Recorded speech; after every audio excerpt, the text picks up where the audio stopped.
$1.8 billion, gone. Not from a movie, this is real life. Indian national Mehul Choksi, who became a citizen of Antigua and Barbuda through the Citizenship by Investment program, has been arrested in Belgium. Yes, Belgium, not India, not Antigua, Belgium. This is the same man accused of teaming up with his nephew, Nirav Modi, to pull off one of India's biggest banking frauds ever, nearly $2 billion stolen from Punjab National Bank. Like, bumbleclot? 2 billion. And somehow, he still can't be touched?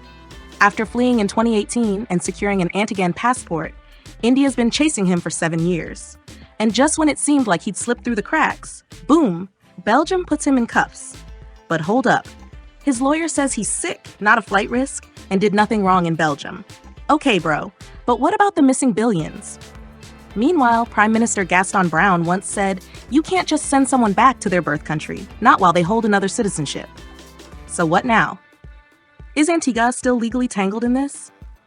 Will Belgium hand him over? And how long can a billion-dollar man keep dodging justice? PM Brown's full testimony and the legal fallout is coming up next. So before this tea gets cold, like, comment your thoughts, and hit that subscribe button, because when billionaires run, we chase. So is he still the citizen of Antigua? It's still in court. We revoked his citizenship. He challenged it, and it's still in court. So has his citizenship got revoked? Yes, I'd revoked his citizenship, but he challenged it. So it's, until a final determination by the court, he remains a citizen. But all of the steps are taken to revoke his citizenship. Okay, but right now he's in Belgium. So, and we have been told that he has taken a temporary citizenship of Belgium. Do you want to comment on that? I don't know. Not familiar. Not familiar with that. And is it a provision that he can be a citizen of Antigua also and Belgium also? Do you have any such provision in your country? Yeah, we allow for dual citizenship, but the point is, I don't know if he's a citizen of Belgium.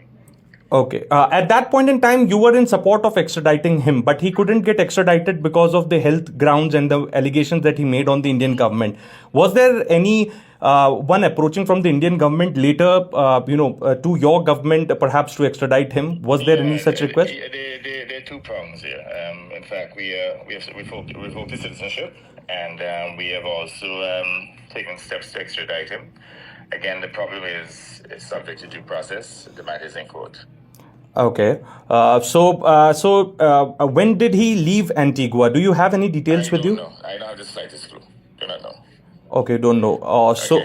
Okay. So his revocation of his citizenship is still in the courts. Yes. Okay. Thank you, Mbath. Thank you, Prime Minister. Thank you.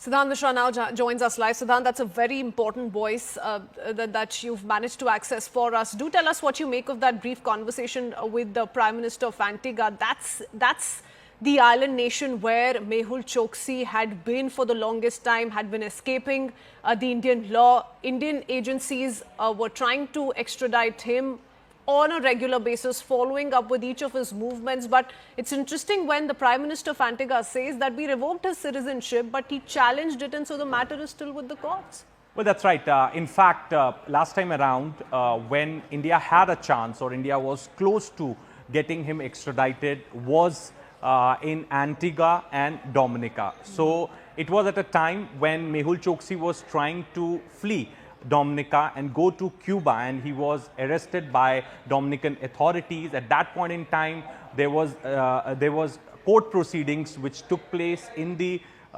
Dominican courts, and in fact he cited medical grounds. He cited, in fact, he alleged that Indian side kidnapped him and perhaps he should not be extradited. And in fact, that is how he evaded extradition last time around.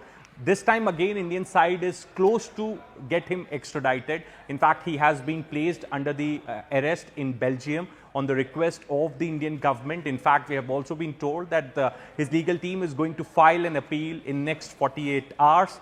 Against the grounds are going to be same health grounds. The jails in India are not humane. and it is a political arrest. So these three are going to be the grounds on which his legal team is going to file an appeal in Belgium. Now we have spoken to the Prime Minister of Antigua, and last time around he was the Prime Minister. His position has been very consistent that he wanted to extradite Mehul Choksi to India at that point in time only.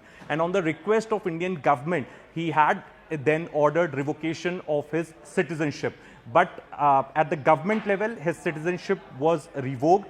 There was an order which came from the Prime Minister's office, but then Mehul Choksi challenged it in the courts of Antigua, and right now the proceedings is still going on. So at this point in time, Choksi is enjoying citizenship of Antigua. At the same time, he has also secured temporary citizenship of Belgium, which is F residency card, a kind of an asylum. And this particular citizenship he has secured by producing fake and fabricated documents before the Belgium authorities. Perhaps that is also going to be the part of the Indian side's point of view in courts.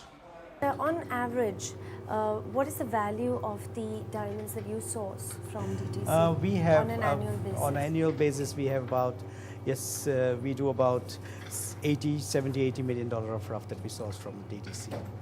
70 to 80 million dollars. And how many people do you employ?